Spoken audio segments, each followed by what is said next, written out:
profession de foi, nos valeurs, engagement, solidarité, transparence et sincérité.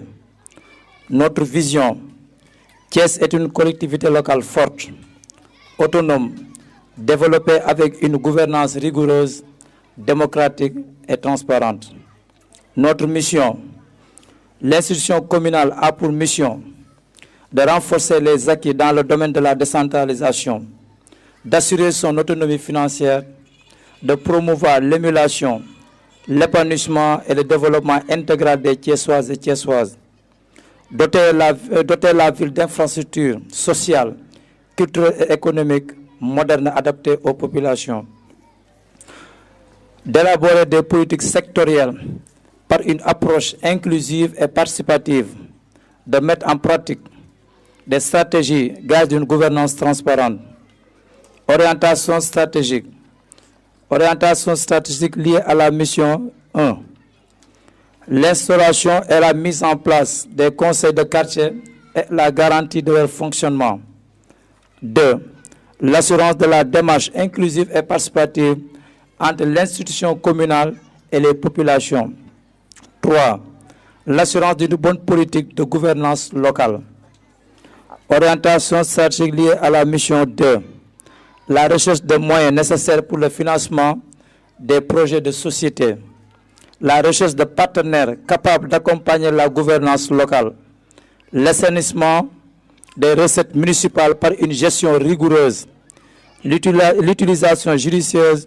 des fonds de dotation. L'amélioration des recettes municipales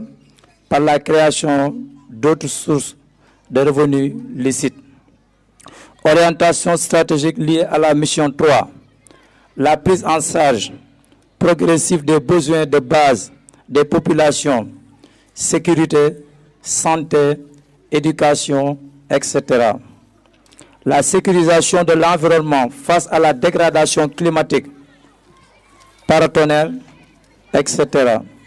Une contribution positive à la création d'emplois. Orientation stratégique liée à la mission 4. L'élaboration de politiques sociales hardies au profit des populations, particulièrement celles qui représentent des déficiences physiques.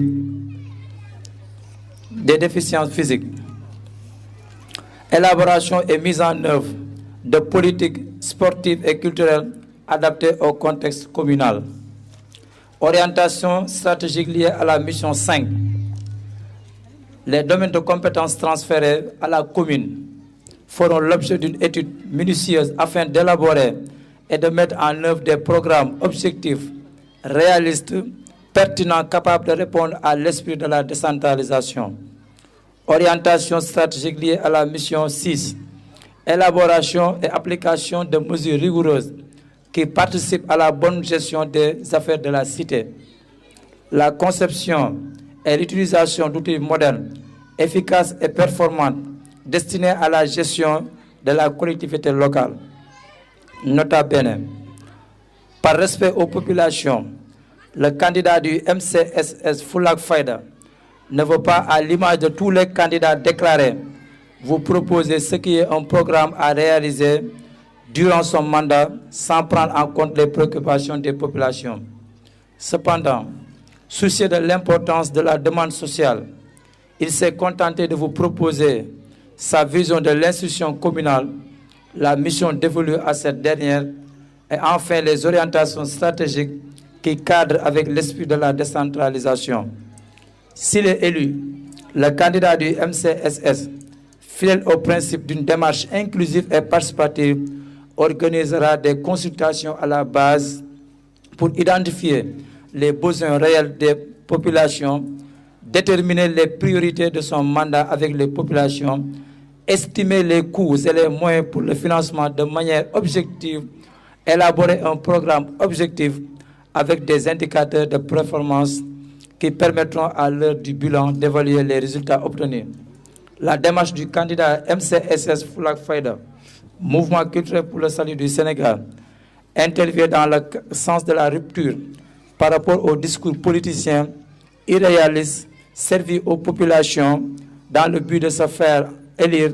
Il permet également aux populations de s'approprier un programme auquel ils auront participé à son élaboration, à sa mise en œuvre et à son évaluation finale.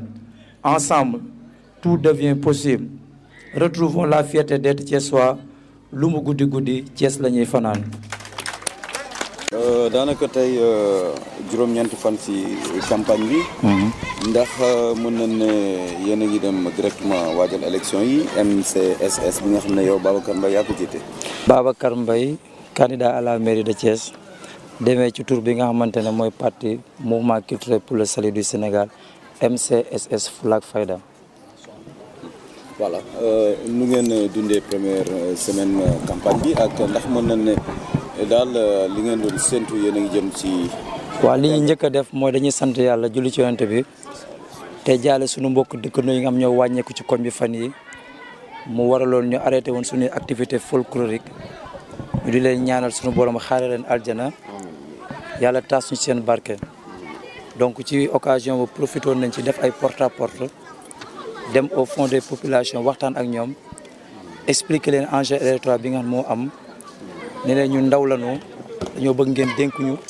bu ko defee ñu ànd ak mag ñi suñuy yaay suñuy tante ñu mën a doxal boo xamante ne bu jub la doxal bu jaaru doxal boo xamante ne ñëpp dañ ci gis seen bopp.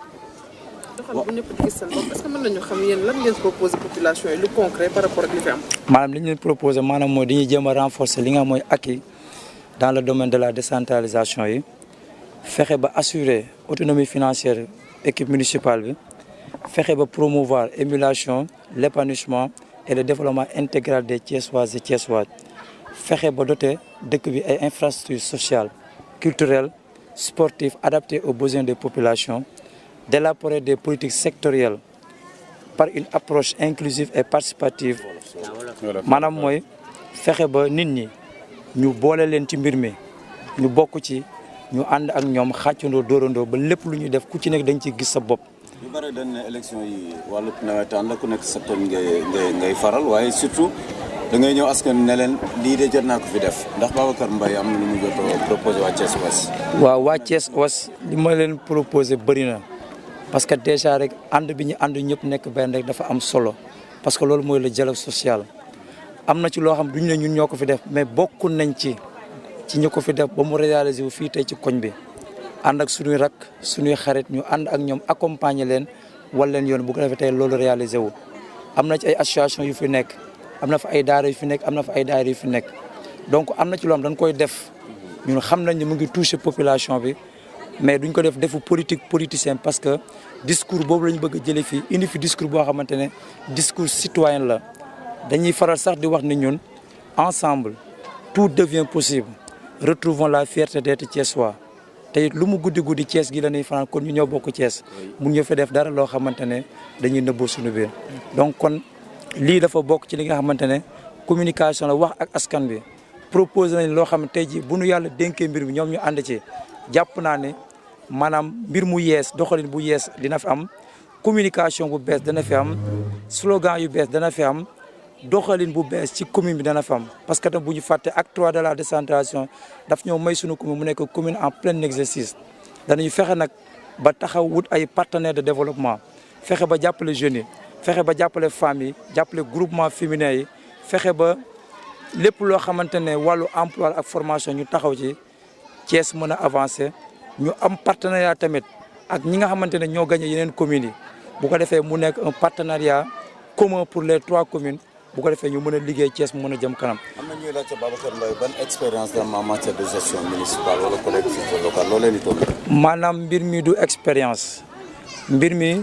nangoo dégg conseil mag ñi la mbir mi engagement la mbir mi valeur la mu nga am solidarité am sincérité am fraternité nangoo déglu bañ a nekk nitu benn nopp di déglu mag ñi li ñu lay wax nga di ko conseil tey am nañu yéene tey bu nu yàlla mayee ndam képp koo xamante tey jii nii yaa ngi fi woon. mën nañoo ñëw tey na la xam-xam bi nga yore baaxee ñu ko y a des professeurs d'université y a des ingénieurs te dama koy faral di wax direction boo dem Thiès waa yaa fa nekk pourquoi mënuñoo capitaliser les potentialités locales pour Thiès mën a émerger wu. kon mbir mu de expérience mbir mi nangoo dégg ay conseils ñu war la mën a jaarale fi nga jaar fa am nañ ci ñoo xamante ne ay acteurs de développement lañ dañuy manager ay société de manager ay entreprise de manager ay hommes donc de passage ñu ciy remercier sunu xarit sunu papa sunu conseiller professeur Maguette Thiam di nit ku yàlla baaxal vraiment tey boo amee mag ñu mel noonu tey da ngay am fit foo bëgg na da nga fay dem ndax ñooñu seen xam-xam sell na seen jikko set na donc mbir mi nekkul expérience mbir mi engagement la te l'engagement c'est le vrai changement. ñu ngi ci fan yu mujj côté organisation ci staff bi fii nan ngeen di organiser ak monsieur le maire fan nga fas yéene voté ak organisation matérielle bi ndax lépp yemb na. maanaam ñun ñu ngi voté club de Thiel Adowa foofu la ñuy voté donc foofu la ñu dëkk mooy suñu quartier général mais comme commune bi du Mbour un kese fépp la te yàlla def nañu fi ñu mën a dem ci commune dem nañ fa fu ñu mënul demee tam bu ñu déggee suñu kàddu ñu ngi leen di jégalu def leen une approche inclusive et participative ñëw leen. bu leen xaar ku leen woo ñëw leen ñu àndandoo liggéey jeune lañu yàlla def nañ on est le plus jeune candidat am nañ cawarte ñu ñëw ànd ñu dem staff bi nag y a des étudiants y a des professeurs y a des femmes de développement y a des ingénieurs y a des ouvriers lépp a ngi ci biir parce que tey liste bi boo ko xoolee képp koo xamante ne yaa ngi ci couche sociale yaa ngi ci gis sa bopp amul kenn koo xamante ne gisuloo sa bopp tailleur baa ngi fi maçon baa ngi fi ingénieur baa ngi fi professeur baa ngi fi même les communicants ñu ngi ci biir les femmes de développement journalistes yi ñëpp a ngi ci biir donc kon liste bi mooy une liste citoyenne te bu ñu voté liste bi mooy liste bi nga xam mooy une équipe municipale citoyenne mais pas une équipe municipale politique. fi may daanelee mooy actuellement ñëpp xam nañ ni sunu parti bi ñu demee MCSS Fula Fayda tudd ñoo am une colombe blanche bu ñu koy wax mooy pigeon wala nga ne pitax kon kuy xàmmee sunu bulletin na nga ko xam mooy bulletin ba dafa am bleu dafa bleu ba pare am pitax bi ñu bind ci MCSS Fula Fayda. ñu amaat beneen logo bi ñu defaat ko ci digg bi mu gën a yaatu wër feuille bi yëpp kooku mooy suñu bulletin képp ku ñu bëgg a voté moom nga ñu sànnil ku ñu mën a may commune may ñu commune bi ku ñu mën a jàppale nga jàppale ñu dem ci ay élections libres et transparentes yàlla mi nga xamante ne noppi na xam na kay gagné mais suñu devoir de citoyen la ñuy def donc di lancer un appel à toute la communauté thiessoise ci commune bi jeunes yi femmes yi mag ñi yaay yi xale ñu jàpp ci ku amul carte d'identité fexeel ba sa waa kër voté ñu bu ko defee tey ñu mën a jàppalante Sénégal jëm kanam Thiès mën a avancer ñu am une gouvernance locale transparente et rigoureuse